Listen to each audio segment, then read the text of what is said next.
Welcome back to the Misdiagnosed podcast. I'm your host, Caitlin Pyle. I think this is episode 26 or 27 of the show. Really exciting stuff. Last week, we finished chapter 7 of the book, having skipped chapter 6, but we did summarize it. Chapter 8 is about addiction, and that's what we're going to start on today. Maybe there's something in my brain that wanted to procrastinate recording this episode or recording an episode in general, just because when somewhat hits close to home, I think in a way it hits close to home for everybody, even if they don't know it yet. Because when we think about addiction, we tend to think about the opioid epidemic or street drugs, alcohol, people calling hotlines and going to rehab and getting into programs to get sober. We envision someone who's financially exhausted because of their addiction. We see the turmoil that addiction can cause in our lives and in the people who love us. There's plenty of theories that are out there about what causes addiction. Maybe hardship from a young age, mistakes, peer pressure, bad influences, but genes are now entering the picture too. And one thing to keep in mind when you hear the gene blame game starting is you got to be skeptical, because genetic theories are usually backed with very poor studies, and they tend to be an easy out to make it seem like it's our fault for being the way that we are. Same thing with what we've talked about before. Bipolar disorder is said to be genetic. And some of the videos I've posted on TikTok about bipolar being genetic, one of them has actually been taken down because it's against community guidelines, most likely because people who believe it's genetic reported it because they, I guess, like to be blamed for their own disease. Don't get me wrong, the symptoms of bipolar disorder are very real and they have a cause, but your genes are not the cause. Things that cause bipolar disorder can be passed down through the bloodstream, through sperm and egg even, but they're not in your genes. Your genes are not causing your brain to have reactions. They're not. That is a lie. It is a theory that is used to make you a prisoner to the system because it imprisons you with a belief that your genes are against you, and that in order to correct this chronic imbalance that you have in your brain because of your poor, sad genes, you have to take a pill, right? And that's a lie. And it's the same with addiction. Addiction is an unproven theory, and that's critical to know because these gene theories can make it feel like addiction is inevitable or unfixable, very much like other mental disorders, right? And make us feel like fighting to make ourselves free is a losing battle because what we're struggling with is somehow written into our DNA, and that's just not true. Addiction is deeper than all of that, and it's also more widespread. It's a lot more vast than just fentanyl, heroin, cocaine, alcohol, pills, and cigarettes. We all have an addictive nature deep inside of us. And even if there's people out there who think they're completely immune to addictive behavior, you're probably in denial. So we're not just talking solely about alcohol and drugs. Addiction can run through all avenues of life and lifestyle.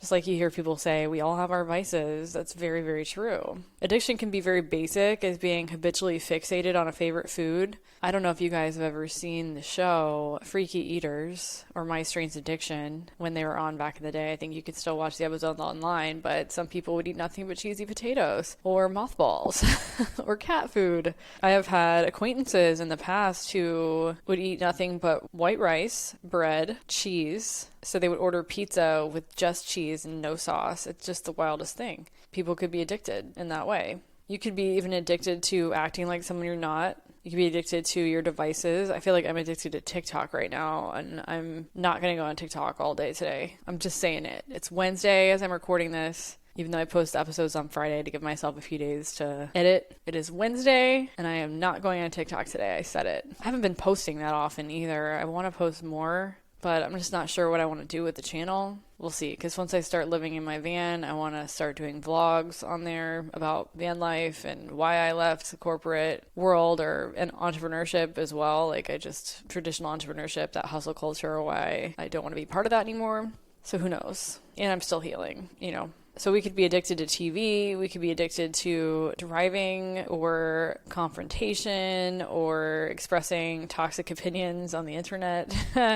People can be addicted to exercise, addicted to shopping, zip lining, adrenaline type stuff like hang gliding, bungee jumping. They can get addicted to that. People are addicted to coffee too, of course. You could be addicted to staying up late, staying up all night. and make up excuses like the world's quiet so you can get a lot done. You can be addicted to collecting pets, antiques, anything you can collect because you feel like your collection's never complete. You could be addicted to organizing to the point where it's like an OCD level. Yeah, and in the book, Anthony even talks about the caffeine addiction. On top of caffeine in coffee, there's also black tea and kombucha tea. There's caffeine in chocolate, cacao, which this morning, since I didn't sleep as well as I would have liked to last night, I was thinking, maybe I should just have some cacao. But I didn't. I got up and I had some juice and some millet porridge that I'd made in the Instant Pot earlier this week, and a turmeric shot. I took all my vitamins and tinctures, and now I don't feel tired, so I don't think I need caffeine or even anything remotely like it. There's a lot of people out there where caffeine controls their lives, even though they might not realize it. I listened to a podcast about van life, and the podcaster, I love listening to the show. The podcaster talks about how she has social anxiety a lot, but then she drinks a ton of coffee. And I'm just like, I wonder if that social anxiety is exacerbated. Like you feel it in your body more because you have all this adrenaline in your body that kind of fools your body and your mind into thinking that you're anxious when you're maybe not. Caffeine has been shown in many instances to fuel anxiety. That's one of the reasons why I threw it out and got it out of my life. But the thing is, caffeine is such an accepted, normal addiction that no one's ever supposed to question it, even though it can really create a lot of problems for people. People talk about it jokingly, like, I can't do anything until I have my morning cup of coffee. But what we don't often hear is the truth, and that is that caffeine is a psychoactive drug. There's, of course, other serious addictions like sex addiction or gambling, driving too fast. You can be addicted to scented candles, air freshener, perfumes, colognes. These types of synthetic fragrances are very bad for our health. They're engineered by chemical companies, so they become addictive in order that we might not be able to break the urge to keep buying them, and they keep contaminating our personal world and our world around us. Not all addictions are bad. There's positive ones too. You could be addicted to getting a full night's sleep, which is really what I want to be doing. I want to be addicted to good things. So I'm glad I'm doing this chapter today because I feel like there's some room for improvement. Like I want to go to bed at 10 and get up at 6, and want to get up, right? Not go to bed at 11:30 and I'm up at 8:30 or 7:30. No. And I've been spending way too much time on TikTok. Just full disclosure, yesterday I spent at least 5 hours watching TikTok. And I mean, I learned stuff. I always say that, but I feel like that in the end it becomes an excuse because it's still time that I could have been spending reading, journaling, walking, getting some more movement in, right? And then I have the nerve to look at the cellulite I have on my belly right now, which I have not really ever dealt with, and wondering why. Now, granted, I have to give myself some credit in that I have been straightening out hormonal imbalance for the last year, and that does take time. It didn't get that way overnight. It doesn't get better overnight either, so it takes time. But what I need to look at is what things am I doing that are contributing to that problem, Even if it's something seemingly innocent, like how much dried mango I eat after dinner, right? I measured what a serving is, and a serving is a half a cup, 140 calories. That's almost nothing. It's almost nothing. And there were times before I started measuring where I would eat 2 or 3 handfuls of that stuff. Well, that could add up to easily 600 calories, which is a whole meal's worth of mango. So it's a quest to become more mindful, and truly when my mind's energy is outsourced, like it is when I'm watching TikTok for 5 hours or even an hour, right? My mind is outsourced. The energy of my mind is outsourced, I should say. I could be floating every night. At this point, I've been averaging 1 hour a week floating. This week, I've done 1 hour so far. I did my hair today, but I have an event tonight that I'm hosting here at the house, so floating's probably out for that night, but self-care is something I need to really focus more on, and it kind of goes out the window when I'm on TikTok, I'm not there. I'm not present to my own life when I'm paying attention to other people's lives and it causes anxiety. It really does. It really, really does. There's somebody on there always saying that the sky is falling in one way or another. And I'm looking around and the sky is blue where I am in my little office/bedroom right now. It's breezy. The sky is blue. There are some clouds. It's not raining. I could probably get out there and take a walk today. But I'm wearing jeans, so I'm going to have to take my jeans off. Put on some shorts instead. Anyway, I need some healthier addictions is the whole point. Just being real with you guys. It's an ongoing journey. It's not a battle. It's a journey. And being present to that journey and finding joy in that journey is my goal. Yeah, so there's a story behind addiction. And it used to be that addiction was considered a person's problem with a substance itself. right? So illegal substances were most recognized as sources of addiction. Things like cocaine, heroin, even marijuana at one point. After that, overuse of legal prescriptions like painkillers was recognized as a type of addiction as well. And in many cases, people ended up in this position because they were in pain, and the medical industry, which doesn't understand chronic illness, as we know, dealt out the opioids. It wasn't the doctor's fault, even though they were often blamed. It was the pharmaceutical company's fault. I think they knew that it was addictive. I think they know that psych meds are addictive too. It took a long time in human history for us to identify alcohol as an addiction. Yeah, we still don't even want to go there. If you're a drinker, it doesn't mean someone's going to consider it an addiction. It often takes a person getting numerous DUIs, waking up on a street bench, like drowning in their own vomit, or ending up in the emergency room a few times before someone will maybe say to them, hey, you might be addicted to alcohol. Alcohol is quite coveted in our world today that it's almost immune to blame until that connecting line between bad things happening in our lives and alcohol becomes very, very obvious. And that's why it usually takes someone destroying their life or someone else's life with alcohol to end up in a 12-step program, for example. So we reserve the addict and the alcoholic labels for those extreme situations. And everyone else tries to get away with masking their addiction by saying they only drink socially or only with friends or only on weekends or only one glass a night. Meanwhile, it's all addiction when it comes to alcohol because of how alcohol interacts with our system. There's going to be an upcoming episode all about alcohol, probably in the next month or two. Alcohol is a prime example of how less obvious addictions become protected by these societal norms that we've become so used to. And we've always wanted to separate ourselves from the idea of addiction because it's kind of shameful. And historically, blame usually fell on the person who's struggling with the addiction for having no willpower, or they are weak-minded, they have some kind of mental flaw or no inner strength, things like that.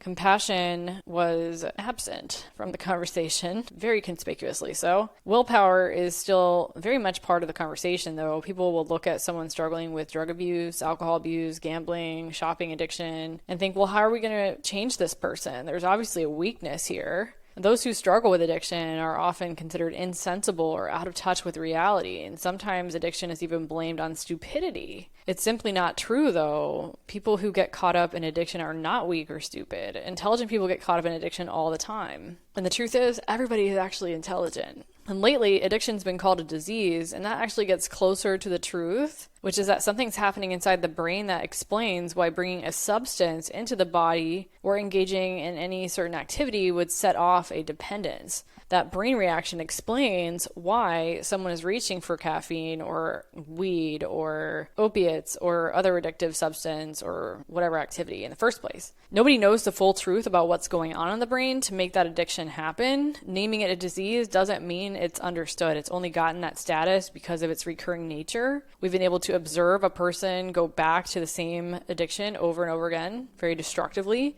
If an addiction is destructive enough on an obvious level and it's an addiction that most of the world doesn't partake in at that level, then we deem it a disease. And this is why alcohol is borderline, because such a vast proportion of the population partakes in it. Again, it takes a person who is destroying their life with alcohol to consider calling it the disease of addiction, calling it alcoholism, because everyone's drinking. Not everyone's doing cocaine, heroin, acid, or other street drugs. Not everyone's on psychedelic mushrooms. And with addictive substances like those, a smaller percentage of people are engaging with them, so we can more clearly observe someone getting into that cycle of addiction. We see the desire to go back to those drugs, even after they go through withdrawal and they survive and they sober up. That's when we can determine that it must be a disease. With some substances, there isn't that gray area with someone just doing a little bit of heroin each weekend. There isn't a socially accepted ritual of a glass of heroin every night, the way you may see someone drink a glass of wine each night. A drug like heroin can spiral pretty quickly into a destructive place that makes it a clear addiction.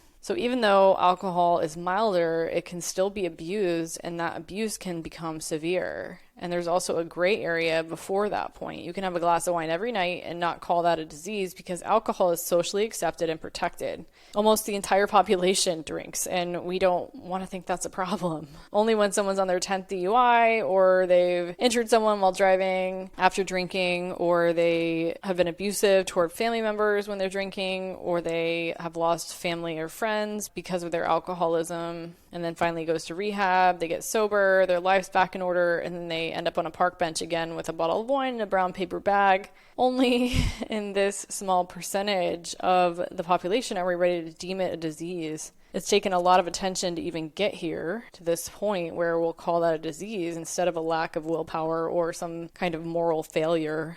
But what really causes addiction? Well, Anthony says that there's 4 main types of causes that can create a susceptibility to addiction. And that's toxic heavy metals, which we talked about a lot on the show. And there's other brain betrayers that can contribute along with those toxic heavy metals.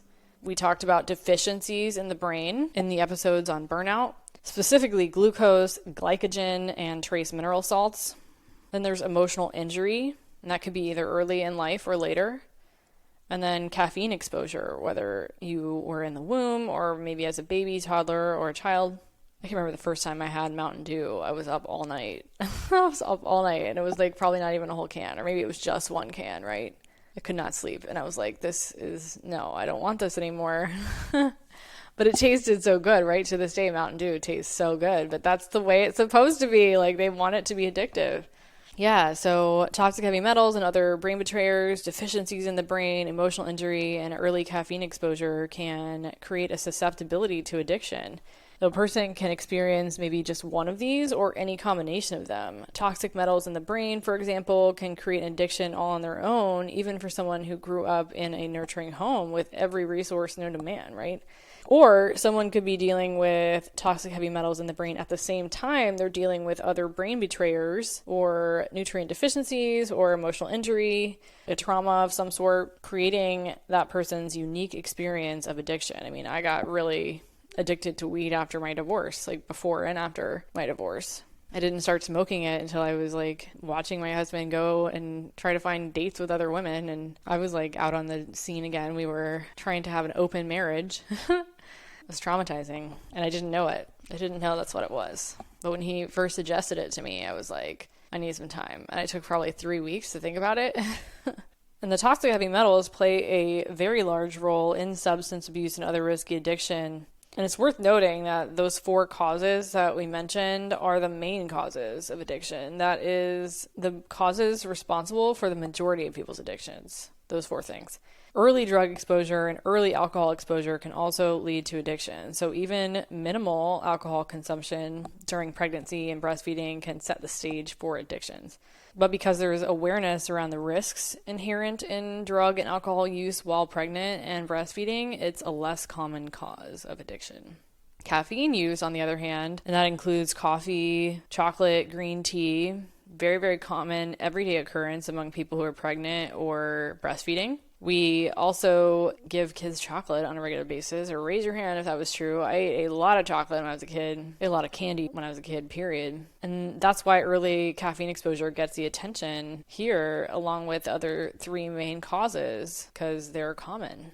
The common thread that connects these causes of addiction, the toxic heavy metals and other brain betrayers, deficiencies, emotional injury, and the caffeine exposure, or even early drug and alcohol exposure, the common thread is shared by everyone, no matter what combination of causes, no matter what type of addiction, no matter how big of an addiction it is. And that common thread is adrenaline. So we see that topic come up again and again on these episodes, how adrenaline is supposed to be a good thing.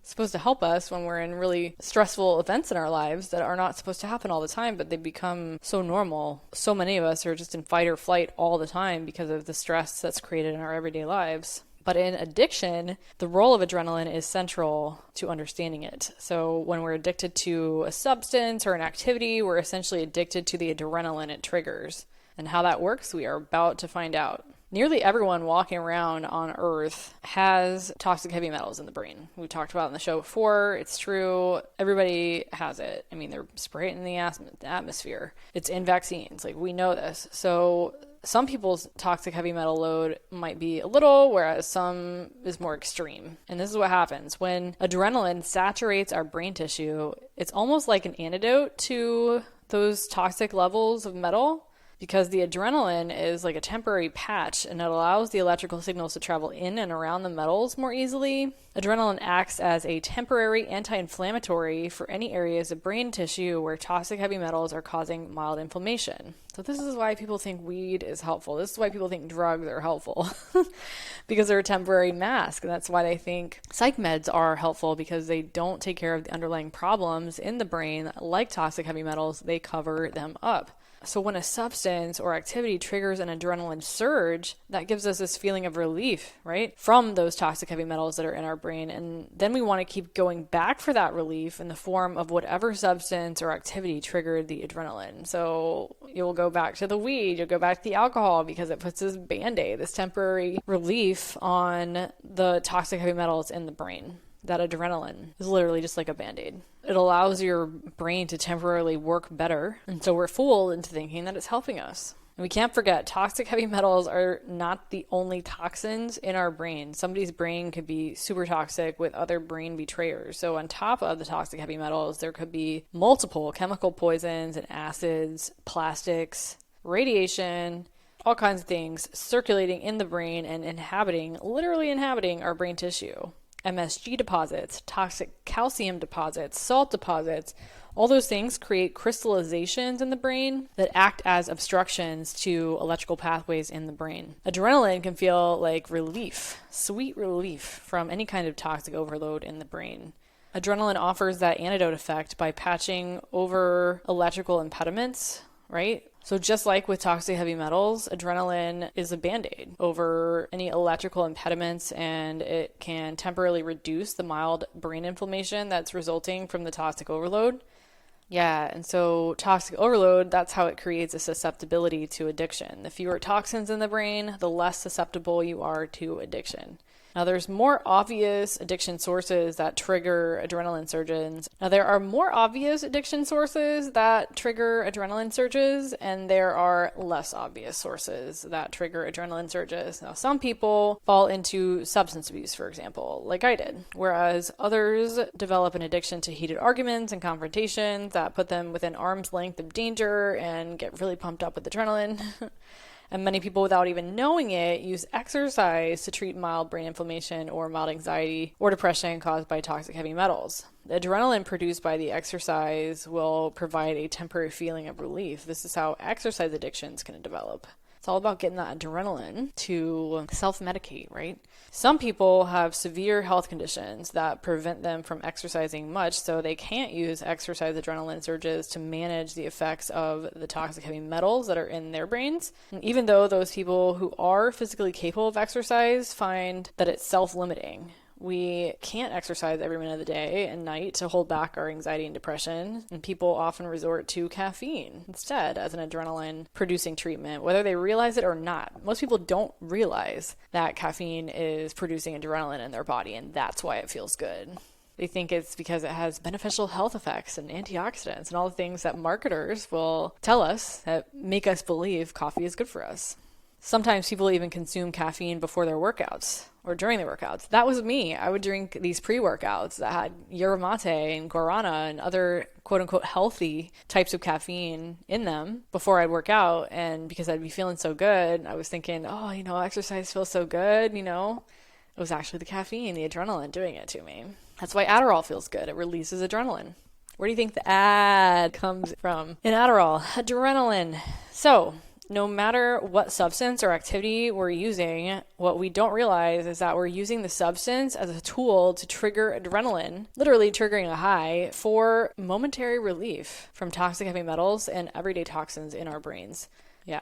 And as we've learned already, when our brain is deficient in critical supplies, that's a problem, right? We have another reason then at that point to seek relief from adrenaline to help us power through our deficiencies that we're not even aware we have most of the time, right? I didn't have any clue that I was deficient in anything in my brain. Not a clue. I was just in the dark, as most of us are. And unfortunately, shortages of critical supplies in the brain are the norm with our diet today and types of things that we're exposed to on a daily basis, things that we often can't even avoid, right? Living day in and day out with these types of deficiencies from glucose, glycogen, trace mineral salts in our brain, not to mention amino acid deficiency and brain hormone deficiency, all that takes a toll. We're not taught to maintain our glucose levels and store up glycogen. We're not taught to feed our neurotransmitters with trace mineral salts from sources like celery juice and leafy greens. Instead, we're so often presented with a high-fat, high-protein diet like it's normal, and that means we unknowingly look for adrenaline to fill in for the lack of desperately needed supplies in our brain.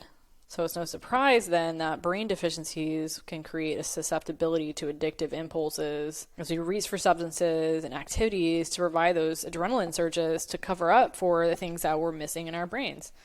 By the way, Anthony says a high-fat diet is an addiction itself. Every time we consume fat, our adrenal glands release an adrenaline blend to give our heart strength to tackle thick blood from the fat. Adrenaline is also a blood thinner. This adrenaline release is why eating fat gives us a quick feel-good moment. Oh my gosh, I needed to hear that because it's hard to keep fat on my diet. It's really, really hard. And I tell myself like, oh, I've been low fat for a long time. I can have some coconut milk in my oatmeal or whatever. And it probably doesn't make that much of a difference, but over time it can add up and work against us.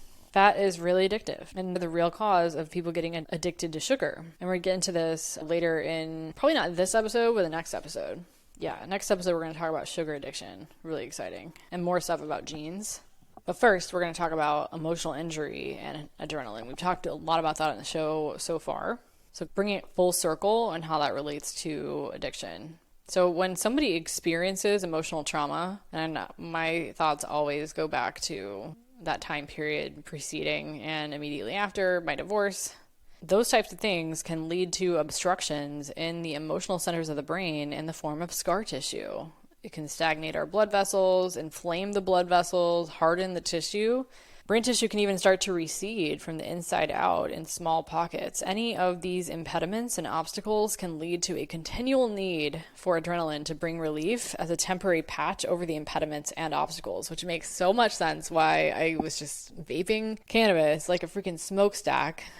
I had no idea. And there's other factors that can heighten our craving for adrenaline. An example is that someone could have a high electrical output in the brain from constant emotional demand and stress, like from a busy company. And that can lead to extreme electrical grid heat coupled with a combination of brain tissue saturated with acid, an acidic bloodstream, acidic spinal fluid. Someone could have a little bit of brain inflammation in an area of the brain called an emotional center, and any of these factors can make symptoms even more intense and make the need for adrenaline feel all the more urgent. You gotta have it, right? Adrenaline sometimes also has a soothing effect. It can be an anti-inflammatory. If the emotional centers of our brain are callous from that intense electrical heat of emotional challenges or constant ups and downs, adrenaline is called in as a quick treatment, and we feel temporary relief from that. But we can become addicted to that adrenaline because it's soothing to our callous brain tissue, basically treating our inflammation in the brain. In turn, we can become addicted to the sources that trigger that adrenaline, like caffeine, alcohol, chocolate, sex, confrontation, fat, cannabis, all of it. Yeah, speaking of caffeine, early exposure to caffeine, as mentioned before, is a very hidden cause of addiction that can occur even without these other causes that we've talked about on this episode so far. We train our kids to eat chocolate, which is a form of caffeine. And if someone who's pregnant or breastfeeding is consuming chocolate, coffee drinks, green tea, black tea, cacao, kombucha, that creates caffeine exposure for the baby. When babies, toddlers, children become addicted to caffeine because of these sources of early exposure, it can set the stage for all other addictions later in life. And my mom never drank coffee, and I really think that's the reason why I don't drink coffee. My mom never drank coffee. I just think it's gross. I don't mind the smell, but the taste, I just don't understand why some people love it, but it probably has everything to do with the fact that my mom didn't drink it. But caffeine addiction is adrenaline addiction. We get hooked on caffeine. We're hooked on the adrenaline release that it triggers. And the same is true for addictions to other types of drugs as well as alcohol. They are adrenaline addictions. The caffeine industry wants us addicted at a young age, even before birth. That's why chocolate is so acceptable. Pregnant women are now drinking green tea because they're told it has health benefits. Meanwhile, the baby goes through withdrawal every day in the womb, and this sets the stage for a lifetime of addictions. When the baby is born, if the mom is breastfeeding, caffeine in the breast milk can also create a situation where the baby doesn't sleep well at night. I feel like it's pretty common knowledge. Maybe I'm wrong, but I feel like it's pretty common knowledge to not drink caffeine when you're breastfeeding, but maybe people do anyway. Yeah, and if a pregnant woman is under stress, like serious stress, maybe they've lost a loved one, it can create adrenaline surges too, and the baby will be affected by that, saturated in adrenaline, and then have these withdrawal symptoms from the adrenaline once that surge subsides. This is another form of early addictive exposure when a baby goes through a roller coaster ride of adrenaline during pregnancy. And the same is true when a kid is going through a traumatic situation in early life, like maybe they're getting bullied on the playground, or maybe they're experiencing abuse that triggers intense adrenaline surges. It's a very formative time of our brain's development, which can set this susceptibility to more adrenaline seeking and addiction into motion. It just sets it all up to become a big problem. It's good to keep this kind of stuff in mind for sure. So if, your baby or child or my baby, future baby, maybe my future maybe baby experiences these type of exposures, I can focus on, improving nutrition and removing brain betrayer type things, keep them away from that as much as I can. Yeah, adrenaline definitely takes its toll over time, especially. It can be a temporary soother, of course. It's corrosive, though, especially when we're relying on frequent surges of it. Adrenaline surges are part of an emergency system that's meant to keep us alive in crisis situations, but repeated surges of adrenaline in the brain, not to mention in the rest of the body, are not sustainable because the wear and tear will slow us down through weight gain, emotional instability, fatigue, aging, and hair loss. So rather than rely on this emergency adrenaline system day after day, we serve ourselves best by directly addressing the underlying needs and issues that we've just learned about, like the toxic heavy metals and other contaminants in the brain, including MSG, salt, and calcium deposits, deficiencies in our brain's critical resources like glucose that comes from fruit to replenish our glycogen stores, and trace mineral salts. The best place to get those are through fruit as well, and then of course celery juice. Brain tissue obstructions, such as calloused tissue in the emotional centers of the brain, those need to be addressed as well. Everything can be healed. And of course, watching out for caffeine exposure early in life. Yeah, and that's really what this book is helping us do, learning how to address these issues. Yeah. Well, that's a good place to stop for part 1 of addiction, how it all happens, how it works, what causes it, what makes us more susceptible. It's not our fault. And there is something we can do about it if we understand what we're actually addicted to and how and why. So we're empowering ourselves. We're saying no to the toxins in our environment as much as possible and doing what we can to detox ourselves from them, including things like drinking the heavy metal detox smoothie as much as you can. Try to do it every day if you can. Drinking celery juice, any type of fresh juice is going to be good for you. You really cannot go wrong with it. Lowering the amount of fat in your diet. Eliminating gluten and dairy and genetically modified foods like corn and soy and canola as much as possible, just to name a few things that you can do.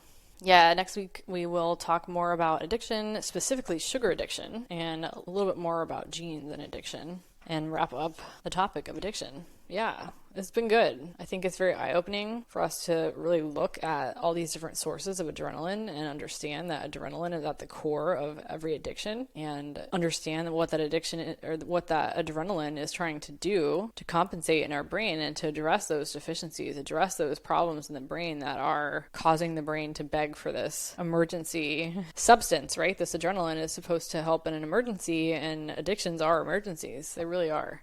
So I'm off to drink my heavy metal detox smoothie for the day. Thanks for tuning in to Misdiagnosed. I'll see you in the next episode. Bye-bye.